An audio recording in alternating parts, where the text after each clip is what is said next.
Welcome to the Sustaining Creativity Podcast. I'm your host, Mari Reesberg. Over the past several years, I've combined my degrees in acting and somatic psychology to share my sustaining creativity techniques with performers. And now I've decided to share it with a bigger audience that includes you. I believe we are all creative, and this podcast is all about that. I'll be interviewing people from all backgrounds, ages, and creativity experiences to share just how creative we all are. Today, I'll be chatting with Dai Manuel. He's a dad and here to help people get out of their own way. Please enjoy Dai Manuel.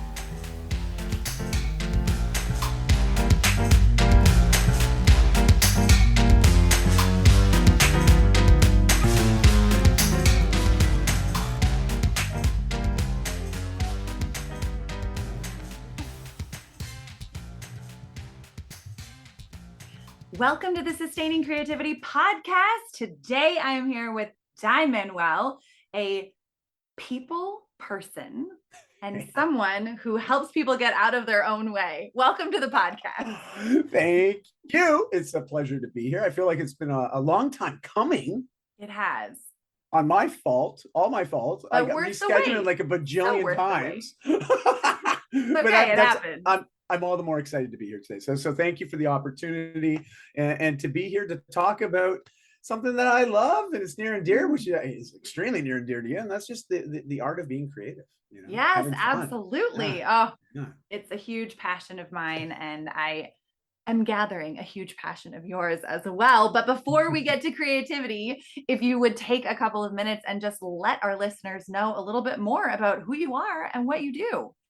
Woo! All right. Well, I'll give you the abbreviated version because, condensing 45 years into a couple minutes, well, not so easy.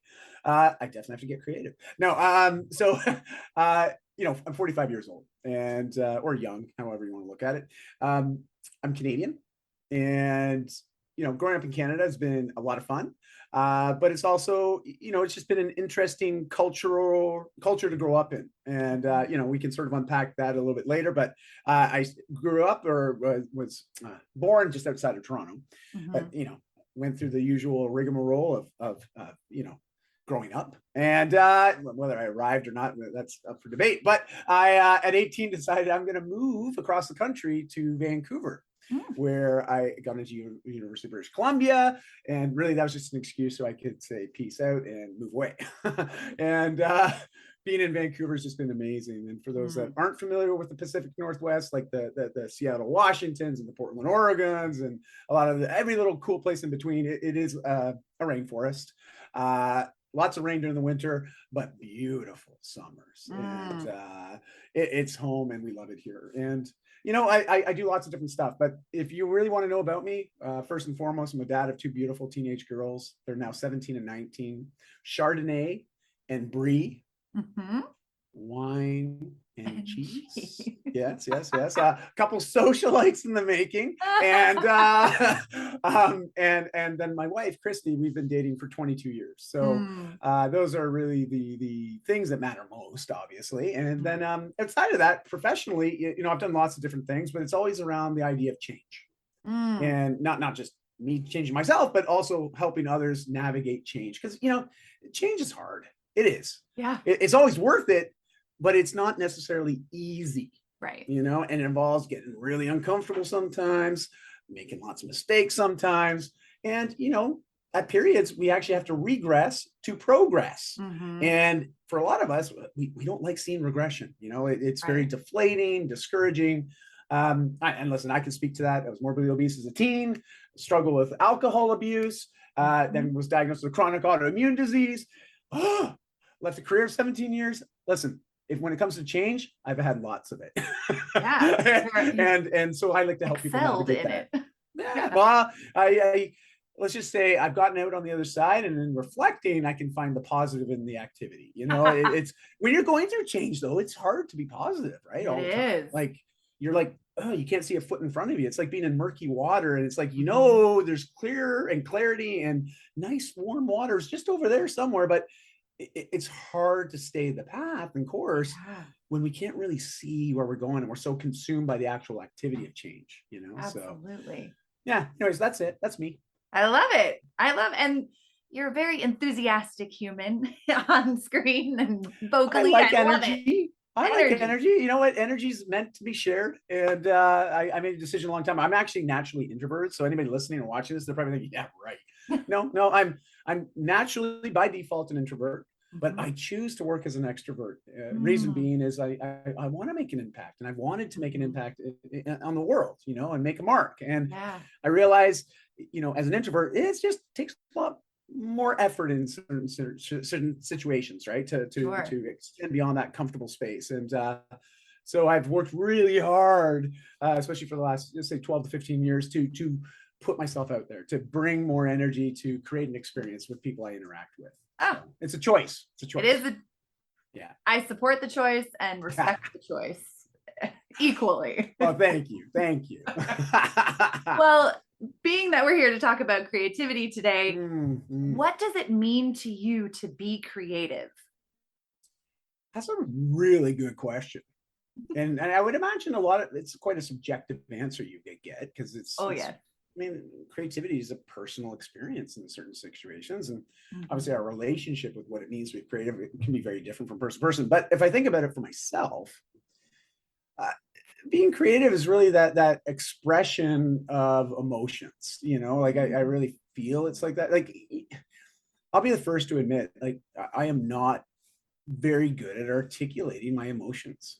It's something that I've worked really hard on. I continue to work on. And if anyone's seen my TEDx talk from last year, I talk about vulnerability being a skill, but a human skill that we can all develop and work on. Absolutely. But I'll be the first person to say, I've not been tremendously successful at adopting that skill at periods of my life. Yeah. But it's a work in progress. But I found when we're creative, it is a different way of expressing our emotions, our emotional state. But also, sometimes language doesn't fit.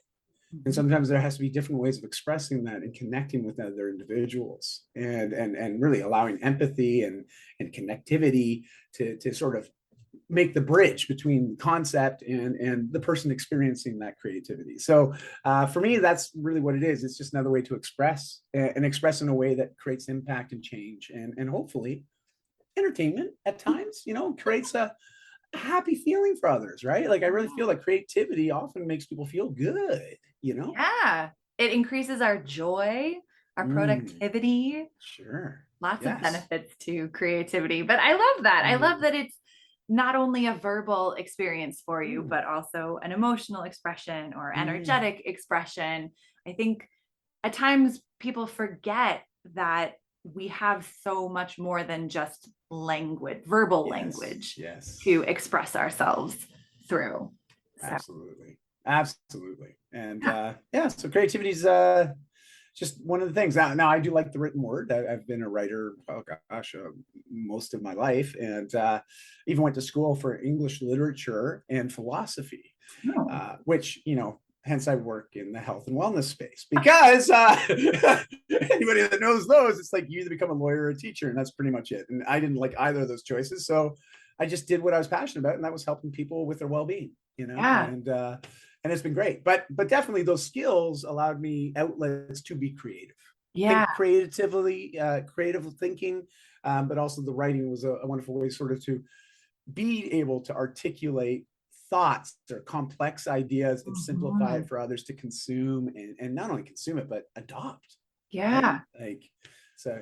Digest and incorporate into their life. Absolutely. Totally. Now, I imagine you work with many people and present in front of many people, and have probably come in contact with people who may or may not think that they are creative, or work with people who experience creative blocks. Yes. How do you face creative challenges? Man, you've got great questions. Like, they're very creative, but thoughtful questions. And God, I got to stop using the word creative. I feel like I'm overusing it. You'll never overuse the word creative or creativity on this podcast. Just know that. I almost feel it's like that game of Roxanne. You remember the old game that we used to play? Well, maybe it's every time you say creative, people can be sitting around and, another shot of juice, right? Kombucha, right? Kombucha. Yeah, there you go. That's the healthy option. But there's been times in my life where I've definitely felt my creativity stifled, or not found myself maybe filtering myself a lot more than I choose to, or want to. And what I mean by that is, I think, especially if we look what's happened in the last 5 years, and what, not pandemic aside, but just the influence of social media, yeah, cancel culture. Like, listen, we talk about creativity and having the freedom to express ourselves, but there seems to be an ongoing debate about, well, what's the limits on that? Is there limits on that? Should we limit that? Should we allow and disallow certain types of people's creative expression?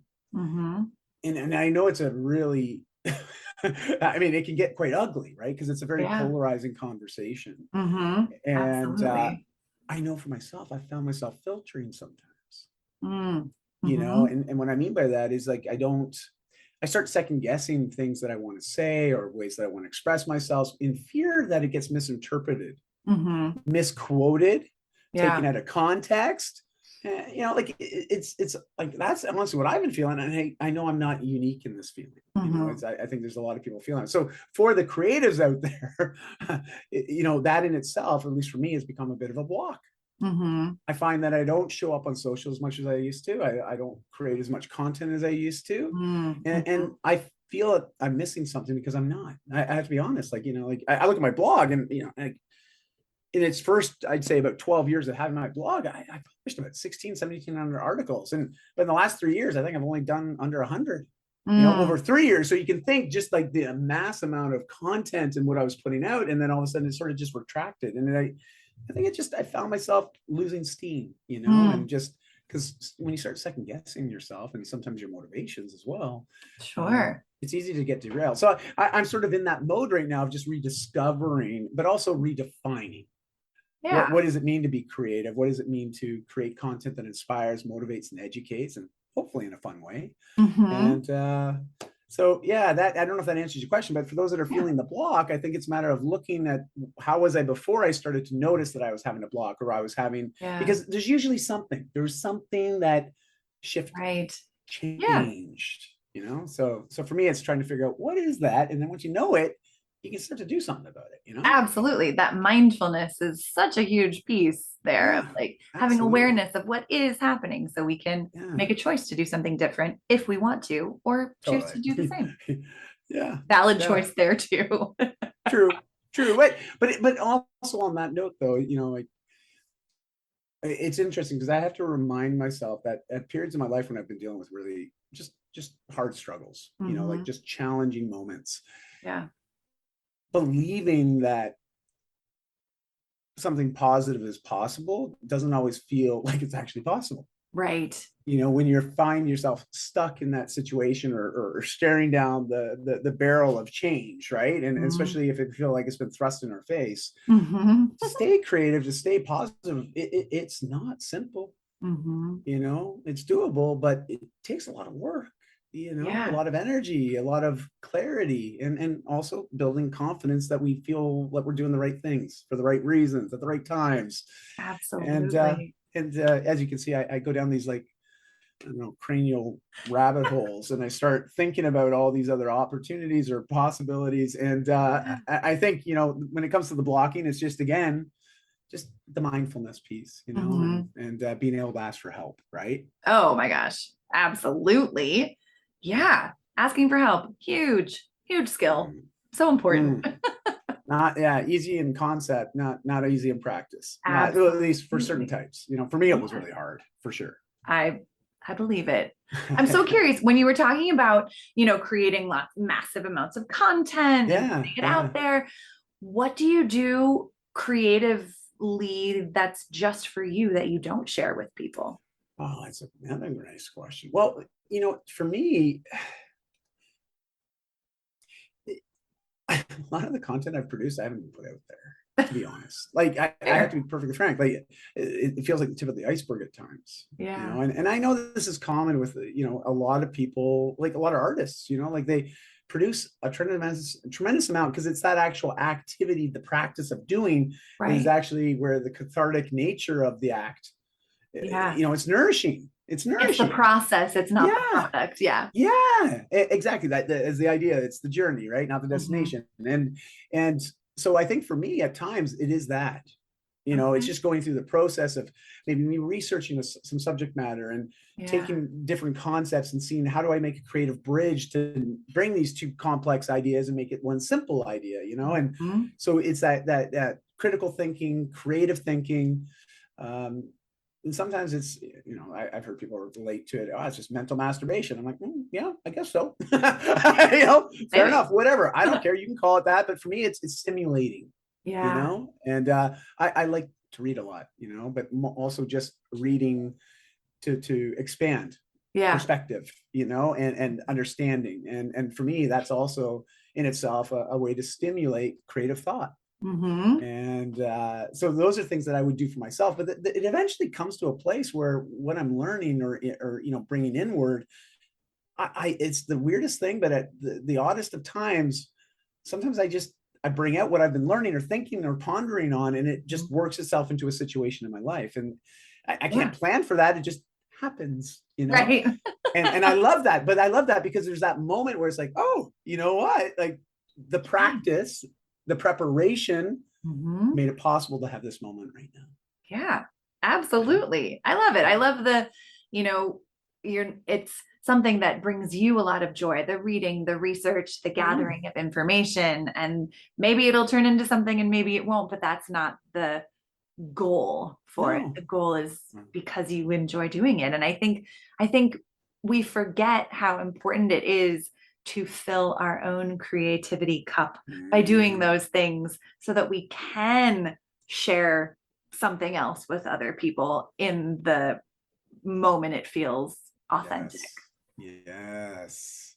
Yeah. I agree. I agree. That's well, I liked how you paraphrase it. It only took me 10 minutes and it took you 10 seconds to paraphrase it 30 seconds. So you are very good at getting things concise. Thank you. You are welcome. I I have do a it a gift of lot. verbosity. So as you can tell, but anyways, whatever. So good though. Now you strike me as someone who has had, you've talked about ups and downs in your life, but Mm, what's mm. your earliest memory of being creative? Oh, wow. Think back. You know what? I mean, I think a lot of I think it's common for a lot of children, maybe not so much today, but I remember back then, the idea of wanting to earn some money for myself. Mm-hmm. Entrepreneurship is really just an extension of mass creativity, in my opinion. Yeah, Anybody that builds a business, you're an artist. Okay. Doesn't matter how you absolutely. look at it, it's a creative solution to a problem typically Mm-hmm. that we're providing. And it's usually a solution that is novel or a repackaged version of we're bettering the solution, Mm-hmm. right? We improve on the wheel, so to speak, at times, but that takes creativity, it takes Yeah. energy, it takes thoughtfulness and thoroughness, and I mean there's lots of little things that have to come into alignment. But I think about when I was a kid and when I really started to understand the concept of money, and my Mm-hmm. parents giving us, my brother and I, an allowance every week. But then there was opportunities to earn more allowance, if we contributed and did certain things. But then, that next step is like creating a lemonade stand, right? Right. And yeah, you got to design the whole stand and try to make an experience. You make a product, trying to attract people to buy it when you're on the corner of the neighborhood, but that is one of the memories I have, and but it is I don't, now I'm reflecting on it, it was a lot of creativity that went into that. Like kids are amazing when they get into crafts and start making Oh yeah. things. It's like where their minds go is wild And and they see awesome. everything as being creative. Correct. Yeah, it's all So play. It's all play, right? it It's is. fun. Yeah. I love that. I love budding entrepreneurship as creativity Yeah. and Oh, having that thank you. expression. And I think I think many people forget how much creativity goes into being an entrepreneur or managing a team or, you know, doing some everyday things that don't feel quote unquote creative, but actually really are. So, Well, it's really interesting. I don't know if you've been hearing some of this, but with all this advancement in technology, especially with the influx of AI and a lot of these more, well, just highly curated, let's call them digital experiences, where it's a lot of it's automated and preset and based on, if this, then that kind of situation. But it's the intuitive nature of it's just remarkable where it's going. And the one thing I keep hearing, and I had a wonderful conversation a few weeks ago with somebody that was really hammering this home, was, we have all these people that have very specific skills, but some of our skills are now being, for lack of a better term, but watered down. And what I mean by that is we don't need to necessarily know all the things or the creative steps that were required to get to a certain result anymore. Right. And what they were saying is, the next generation or two generations, especially, the work and professional landscape is going to be completely different than what it looks like right now. And where there's going to be one thing that's always going to be in demand, from what he's understanding and what he was sharing with me, and after I've been doing some research on this and talking to some other individuals, it seems that this is a shared belief, is that there's going to be a higher demand for people with creative skill sets, like creative thinking and the ability to create things, novel things, experiences, interactions. And that will be the thing that we can't automate. We can't have a computer do, it's just, so it's interesting because there's been this swing to technology, but I think in the next couple of generations, there's going to be a big swing back to being creative and some of these other skills that really we can't just use an automated bot to just work for us. Absolutely. Creativity, as Forbes magazine said in 2017, is the skill of the future. Oh, well, I didn't even know there was an article. Okay, I got to go read that article. Go read the article. Exactly. So what was it called again? Like, or it was in Forbes in 2017, you said? Yeah, 2017 or 2017 or 18, but I think like the title spot on. Creativity is the skill of the future. It is. Absolutely. Like it's, I look at my own kids and I think, goodness, that they are so darn creative, and just to see how their minds work, and they run into certain problems or challenges and just how they come up with solutions. I'm just like, wow, that was really cool. That was smart, but it makes me feel very proud of it, but also confident that they're going to be okay. Yeah, absolutely. Problem solving is such an expression of creativity. Yes, it is. And I think we're going to need a lot of that coming up. But definitely. You strike me as someone who is easily inspired and curious about a lot of things, but who or what inspires you these days? People, places, cultures, the usual. But also just, I love hearing of stories of people just doing really amazing things. It's the people element, the redefining of what's possible. I think that's really what it is. It's a reframing, because we're all very quick to put our own limits on ourselves, right? And we often hear this referred to as self-limiting beliefs, right? Right. And they are just that. They're beliefs that we have about ourselves that actually limit our potential in anything and everything, to be quite frank. But we're the ones imposing those limits. Right. We are on ourselves. And it's like, what the heck are we doing, right? And so creating the opportunity or space for people to limit themselves less, tap into more of that potential. I think that's where the attention should be focused. It's helping people really unblock themselves because, man, so much more is possible at that point in time. It's like having this empty canvas, but they give you two colors to work with. It's like, well, geez, that blows. Like I can't do much with that. I guess I can draw zebra. Okay, awesome. But be fair, if we want to be truly creative and as expressive as we can't just do it with two colors. Right. We want to have the whole rainbow and then some, right? Like it's just the amount of impact we can make in the story we can tell with that.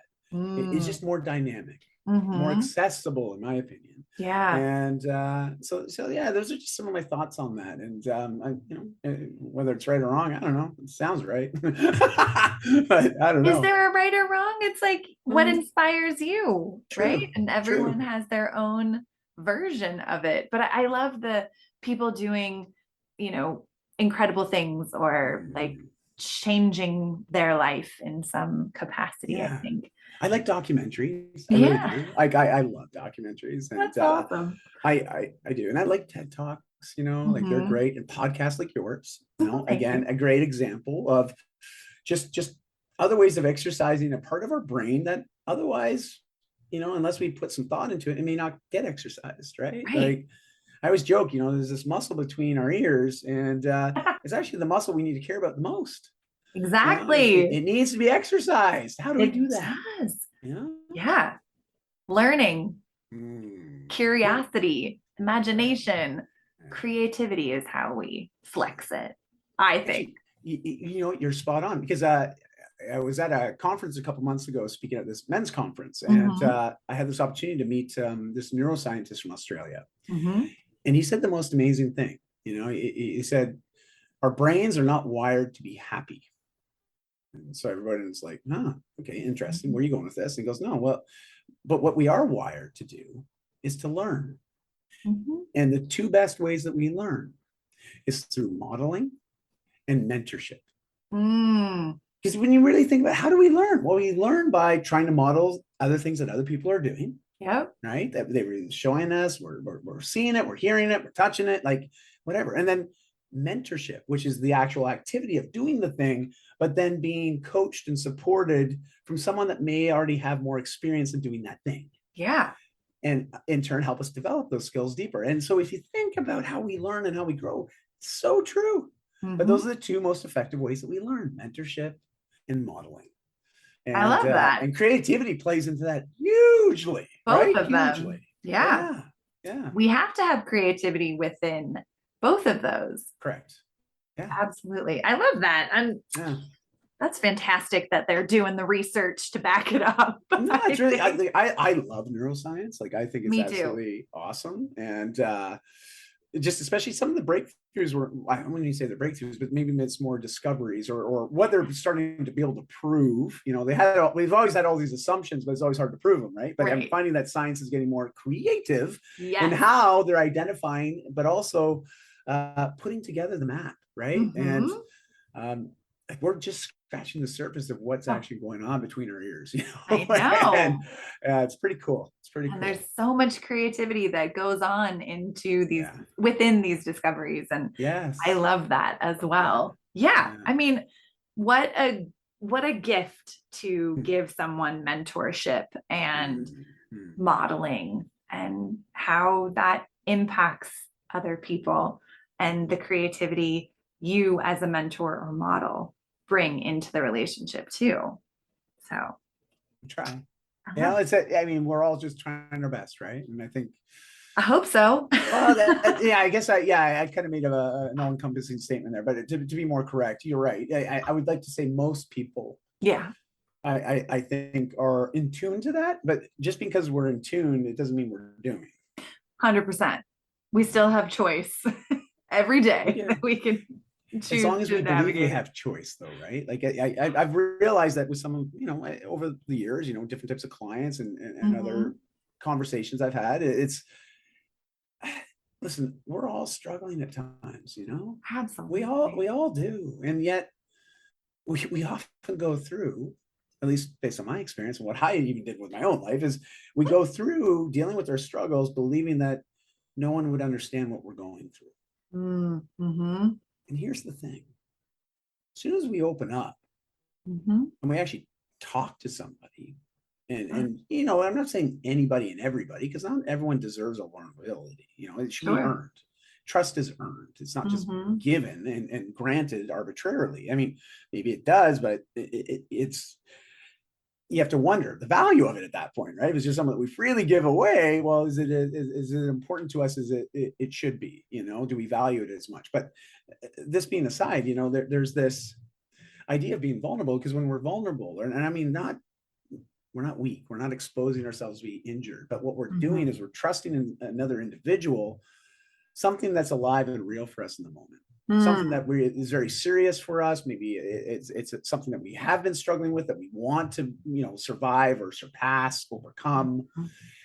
And we get to this place where we trust that individual enough to share what we're struggling with. Mm-hmm.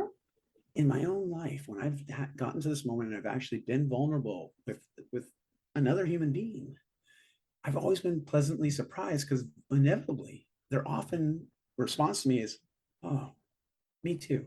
Mm, And that two little words is so incredibly powerful when you're feeling yeah. down. That common humanity. It's because we can empathize, we can see ourselves, we know what it's like to be in that person's shoes, and we can truly connect and say, you know what, me too. Mm-hmm. I get it. You're not alone. Yeah. And I'm not saying we're providing a solution or we're saying we're there to give a pep talk. Like, it's really just Right. to be there, to be present, to acknowledge them and what they're working through, but to Mm-hmm. let them know you're going to be okay. Yeah. And so, this vulnerability piece and creativity, like, I think it's all sort of intertwined, because back to where we started, it's easy to stifle our Yeah. creativity, especially when we're struggling with things. Absolutely. And Uh, there's so much vulnerability in creativity because yeah. creativity happens Yes. and comes alive at the edge of our comfort zone. Yes. Oh, oh, So we should go have hand in to hand. tap into Mm, that vulnerability yeah. to fully express ourselves in creative Yeah. endeavors and adventures. Mm. Well said. Well said. Oh, Thank you. goosebumps. Goosebumps. I love it. I love it. Oh my gosh, it has been such a treat to chat with you. And I feel like we could chat for hours and Oh hours my and goodness. I hours. know we could. But I have one last question for Oh, you. okay. What does Okay. it feel like in your body to Mm. be creative?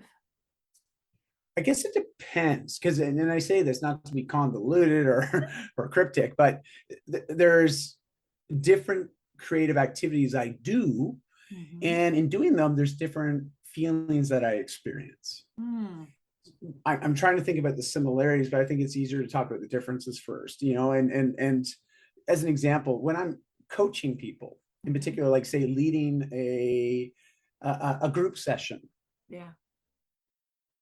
it's lots of different demographics are present in those situations. A lot of people with different backgrounds. Mm-hmm. I realize that everyone's had a different path to get to where they are in that exact moment, but here we are sharing a moment, Yeah. an experience together, Mm-hmm. collectively, right? And if any one of those people weren't there, it would be a different experience. Right. And what I really love people to acknowledge and to own is that this experience is possible for all of us because we're all here right now. Mm-hmm. And because it's that collective creativity that creates the experience and creates the connection. And it's just a beautiful thing. But what it does for me on the inside when I'm there and just helping, Mm-hmm. supporting, in a lot of ways, just opening doors and allowing people to walk through them if they want, metaphorically and literally. Mm-hmm. I'll hold the door open for anybody. My mom raised me. Okay. So, and that's, you know, it in a nutshell. Like, I feel really fulfilled, Mm. proud, fulfilled, accomplished, on path, you Mm. know, Mm-hmm. uh, and that's what it feels like for me when I am truly being creative and producing something that I feel proud of, yet connected with, and it's in Mm-hmm. alignment with some of my values and how I want to make an impact in the world. I'm like, you feel on fire. Not that I've ever been on fire, but I would imagine that being on fire is really hot and fiery and Yeah. exciting, and not in the negative way, of course, but in the positive way. And Mm-hmm. I definitely feel lit up. Mm. And, Great. and I sleep like a baby always those nights. I might be Ah, exhausted because I told you I'm naturally introverted. So for me to right. do something like that, it takes a lot of energy. Yeah. And so I have to have a lot of recovery afterwards, and that's okay. I've Yeah. learned that I know if I put an hour out, I need 2 hours down, Mm. like, and that's just sort of a 2 to 1. So I take 2 hours of recovery for every hour of output. Nice. And that's what I figured out for me. So, like, if I do a keynote, yeah, I usually take 2 days off after a keynote. Yeah. If I'm on a stage for 60 to 90 minutes and giving her, like, I'm there and I want everybody to be impacted. I don't leave anything to chance. I'm like, you get it all. Get ready. It's like being Right. at SeaWorld. Like, this is the splash zone right here. Watch out. You're getting wet. Like, and but that's it. That's how I want to show up. And but I do recognize that when we are super creative, it can be very taxing at times. Yes. And so it's that recovery piece is so critical so we can continue to pursue and to show up the way we want to. So I know that's another conversation entirely. No, I love it. There's my answer. That's my answer all the time. So thank you for reiterating how important it is to rest and recover within a creative process and creative experiences. So, and oh my gosh, thank you so much for taking the time to chat with me. If people want to learn more about getting in touch with you, the things that you offer, how can they go about doing that? Easiest way is probably social media. I'm really active on Facebook, Instagram, and LinkedIn. Okay. So if you can figure out how to type my name, I know it's a totally weird name, but Dai is just D-A-I. Last name is Manuel, M-A-N-U-E-L.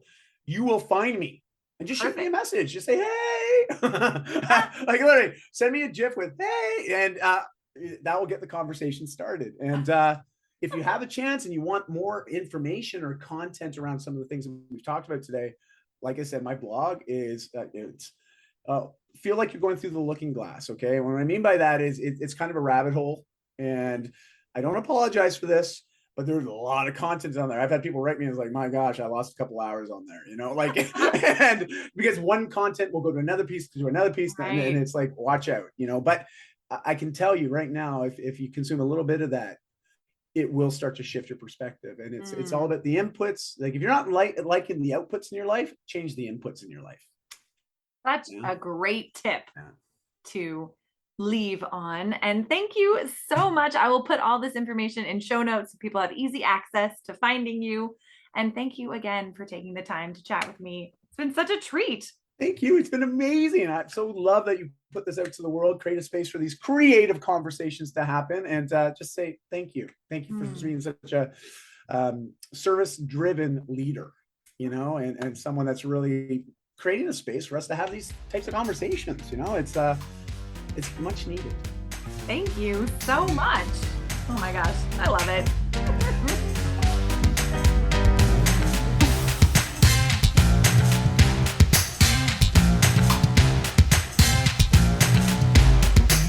Thanks for listening to the Sustaining Creativity Podcast. We'd love to keep in touch, so follow us on Facebook and Instagram.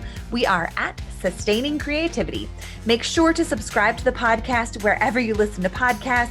Tag your friends and family so they can listen too. We love to hear from you, so leave your reviews, comments, and questions.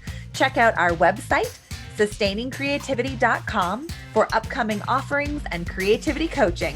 Tune in Tuesdays for our next episode. And remember, with creativity, anything's possible.